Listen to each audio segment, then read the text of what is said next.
Assalamualaikum warahmatullahi wabarakatuh. Alhamdulillahirabbil alamin. Pada kesempatan ini saya ingin bertauziah dengan judul Angan-angan manusia yang sudah meninggal dunia. Mari kita ikuti bersama.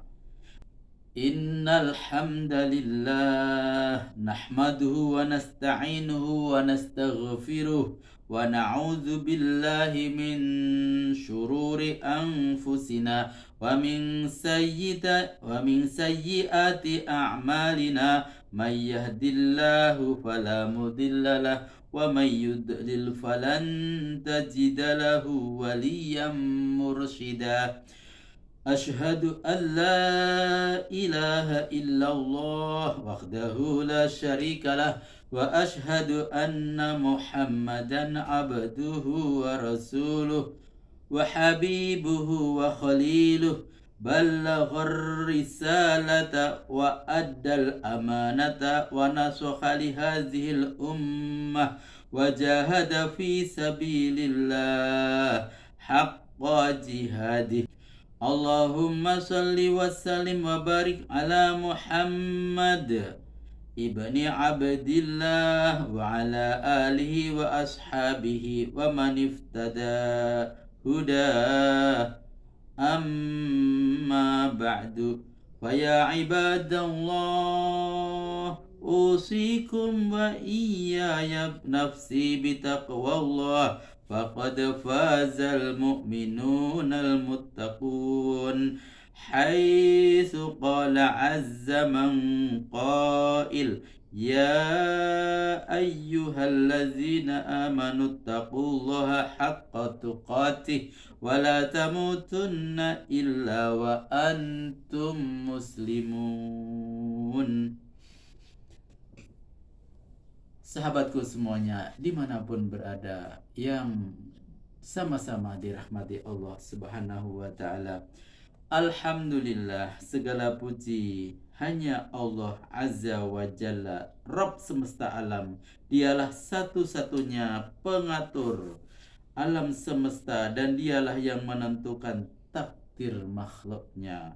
Tidak ada sekutu baginya dan tidak ada sesuatu pun yang serupa dengannya.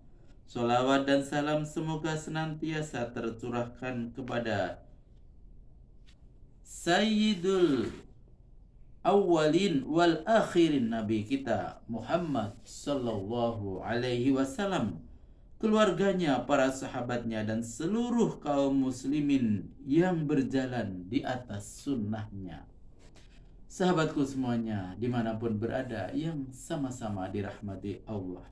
Dalam kehidupan ini, manusia pasti memiliki angan-angan yang banyak dan bermacam-macam. Angan-angan ini bertingkat-tingkat dan berbeda-beda antara satu dengan yang lainnya. Jika kita bertanya kepada orang miskin yang merasakan pedih dan tersiksanya menjadi orang yang tidak berpunya, ia akan berangan-angan agar bisa hidup berkecukupan, menjadi orang kaya yang bisa hidup nikmat sebagaimana manusia kaya kebanyakan. Tetapi jika kita bertanya kepada orang sakit, terbujur di atas ranjangnya, lumpuh tubuhnya, terbatas gerakannya, tidak bisa menikmati lezatnya makanan, tidak bisa merasakan nikmatnya beristirahat, maka ia berangan-angan agar ia diberi kesembuhan dan kesehatan, sekalipun harus ditebus dengan harta benda yang dimilikinya seluruhnya. Begitu juga jika kita bertanya-tanya kepada orang yang kaya tentang angan-angan mereka, kita pasti akan dapati bahwa angan-angan mereka adalah agar menjadi lebih kaya lagi, lebih kaya daripada si fulan dan si fulan. Demikianlah kehidupan di dunia, yang kekurangan merasa tidak berkecukupan, yang berlebihan tidak merasa kenyang. Angan-angan dunia memang tiada habisnya. sebagaimana sabda Nabi Muhammad sallallahu alaihi wasallam, "Lau anna libni Adam wadiyan min zahabin ahabba an yakuna lahu wadiyan walan yamla'a fahu illa turab." Jika anak Adam memiliki satu lembah emas, maka ia senang jika memiliki dua lembah, dan tidak ada yang bisa memenuhi mulutnya selain tanah. Tidak ada yang bisa menghentikan keinginannya kecuali kematian. Hadis riwayat muttafaqun alaih. Maksudnya anak Adam akan senantiasa berambisi untuk mendapatkan harta dunia sebanyak-banyaknya hingga ajal menjemputnya. Bersama dengan angan-angan yang bermacam-macam tersebut, kita akan melihat mereka semua berlomba, berusaha dan mencurahkan segenap daya dan upaya untuk mewujudkan impian dan angan-angan mereka. Tetapi di sana ada sekelompok manusia yang tidak mungkin merealisasikan mimpi dan angan-angannya. Tidak lain mereka adalah orang-orang yang tidak bisa membebaskan dirinya dari belenggu dosa-dosa mereka karena ajal sudah tiba.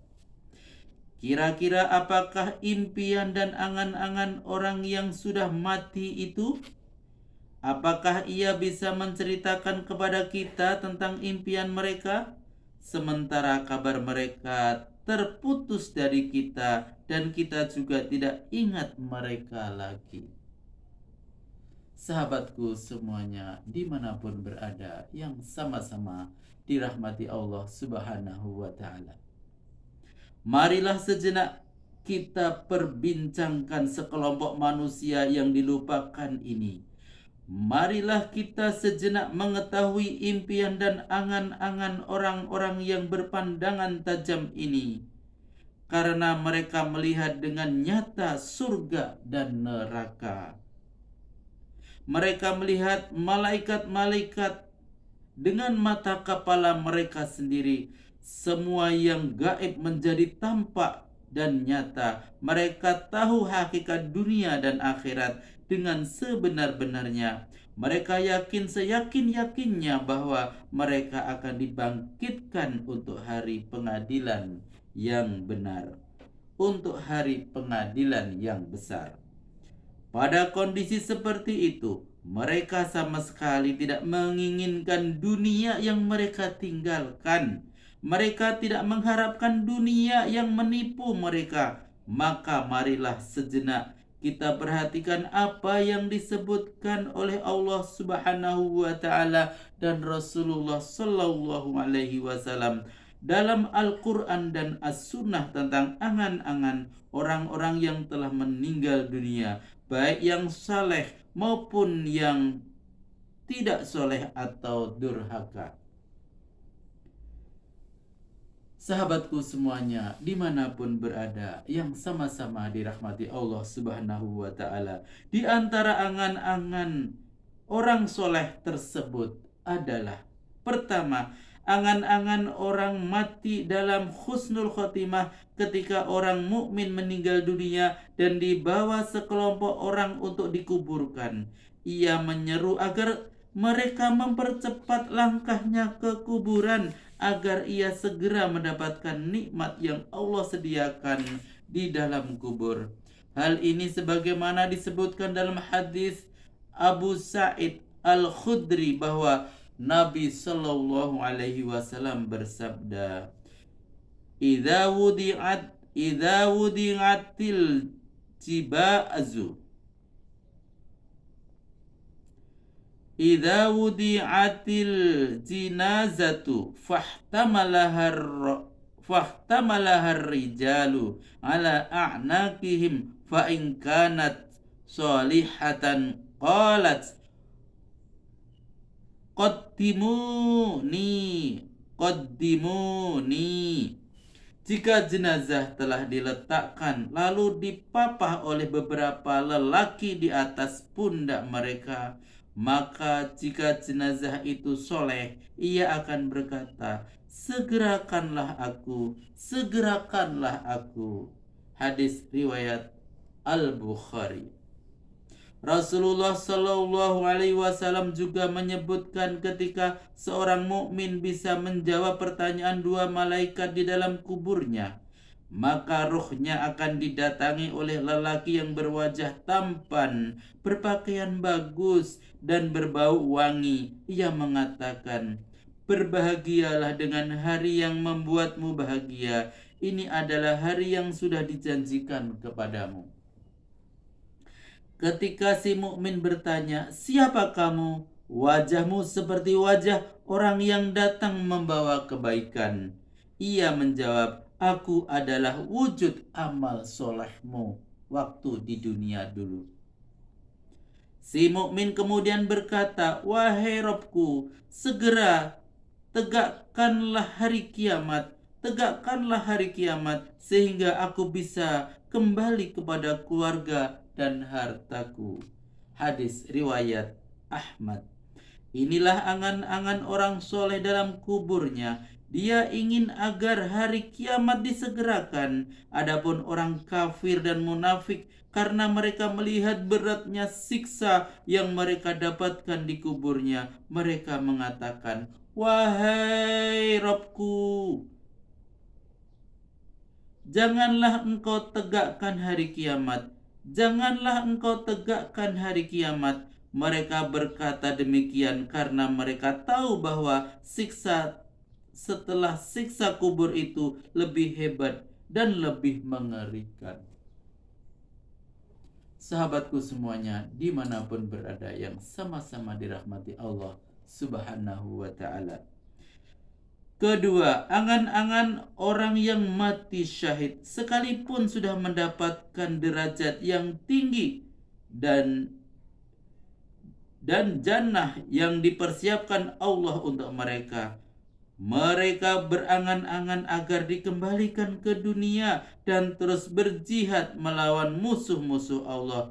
Dia sangat berharap dapat berperang lagi dan terbunuh, berperang lagi dan terbunuh hingga 10 kali karena ia tahu besarnya pahala jihad dan kedudukan yang didapatkan oleh mujahid di sisi Allah. Rasulullah Shallallahu Alaihi Wasallam bersabda, "Ma ahadun yadkhulul jannata yuhibbu ayyarji'a ila dunya walahu ma 'alal ardi min syai'in illa syahid yatamanna ayyarji'a ila dunya fayuqtala 10 marratil lima yaraw minal karamah." Artinya, tidaklah seorang masuk surga lalu ia suka untuk dikembalikan ke dunia dan dia memiliki dunia dan seisinya kecuali orang yang mati syahid. Ia berangan-angan dikembalikan ke dunia lalu terbunuh 10 kali karena ia melihat kemudian yang akan ia dapatkan dari mati syahid. Hadis riwayat Al-Bukhari. Sahabatku semuanya dimanapun berada yang sama-sama dirahmati Allah Subhanahu wa ta'ala, di antara angan-angan orang lalai kepada Rabb-nya adalah sebagai berikut. Pertama, mereka ingin bersedekah. Orang yang lalai kepada Rabb-nya di masa hidupnya, mereka berangan-angan supaya dikembalikan ke dunia sekalipun hanya beberapa menit agar mereka bisa bersedekah karena Allah. Allah telah mengabarkan angan-angan mereka ini dalam firman-Nya. A'udzubillahi minasyaitonirrajim. Wa anfiqu mimma razaqnakum min qabli ayyati ahadakumul maut fayaqula rabbi laula akhartani ila ajalin qarib فأصدق وأكن من الصالحين ولن يؤخر الله نفسا إذا جاء أجلها والله خبير بما تعملون. Artinya, dan infakkanlah sebagian dari apa yang telah kami berikan kepadamu sebelum kematian datang kepada salah seorang di antara kamu. Lalu dia berkata, menyesali, ya Rabbku, sekiranya engkau berkenan menunda kematianku sedikit waktu lagi, maka aku dapat bersedekah dan aku akan termasuk orang-orang yang soleh. Dan Allah tidak akan menunda kematian seseorang apabila waktu kematiannya telah datang. Dan Allah Maha teliti terhadap apa yang kamu kerjakan. Al-Quran Surat Al-Munafikun ayat 10 sampai dengan 11. Mereka meminta waktu agar bisa bersedekah, karena saat itu mereka melihat bahwa sedekah membangga-banggakan diri di hadapan amalan-amalan yang lain. Umar bin Khattab mengatakan, konon amal-amal saling berbangga. Sedekah akan mengatakan, akulah amal yang paling utama. Sahabatku semuanya, dimanapun berada yang sama-sama dirahmati Allah. Yang kedua, mereka ingin mengerjakan amal soleh.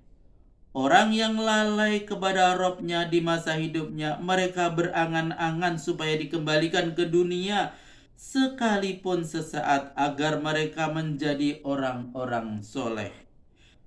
Mereka ingin memperbaiki amalannya, mentaati Allah dan berzikir kepada Allah sekalipun hanya satu kali. Mereka berangan-angan agar bisa mengucapkan tasbih sekalipun hanya sekali, taslih sekalipun hanya sekali. Tetapi mereka tidak diizinkan dan angan-angan mereka tidak bisa direalisasikan. Allah Subhanahu wa ta'ala mengabarkan hal ini dalam firman-Nya.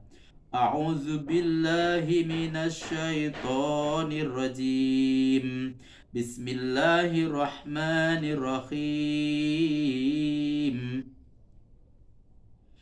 Hatta idza jaa ahadahumul maut qala rabbir raji'un la'alli a'malu salihan fima taraktu kalla innaha kalimatun huwa qailuha wa min waraihim barzakhun ila yaumi yub'atsun.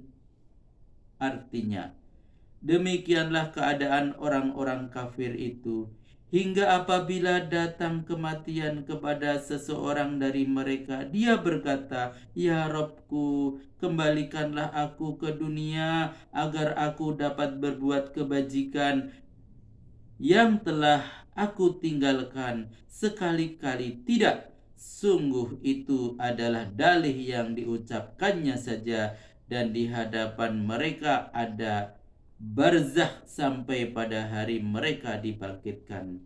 Al-Quran Surat Al-Mu'minun ayat 99 sampai dengan ayat 100. Sahabatku semuanya dimanapun berada yang sama-sama dirahmati Allah, di dalam sebuah nasihatnya, Syekh Ali At-Tantawi bercerita, pada masa awal-awal aku hidup bersama ayahku, aku menyangka bahwa aku tidak bisa berpisah dengannya dan tidak bisa hidup tanpanya. Tetapi kemudian ayah meninggal, aku pun hidup bersama teman-temanku. Menurut pandanganku, aku tidak bisa berpisah dengan mereka. Tetapi mereka kemudian menikah dan masing-masing hidup bersama keluarganya. Aku pun menikah dan akhirnya memiliki anak-anak laki dan perempuan. Di sini aku kembali mengira bahwa aku tidak bisa berpisah dengan mereka. Tetapi pada akhirnya anak-anakku menikah dan masing-masing membentuk sebuah keluarga dan pergi di jalan yang mereka tempuh. Aku kemudian sadar dan tahu bahwa yang tersisa adalah Allah. Setiap hubungan yang kita jalin terkadang terputus kecuali hubungan Anda dengan Allah, Rabb alam semesta. Sungguh benar sekali apa yang beliau sampaikan. Semua hubungan kita akan terputus. Hubungan keluarga, relasi bisnis, kolega kantor, maupun teman seperjuangan dengan datangnya ajal yang memisahkan kita dengan mereka.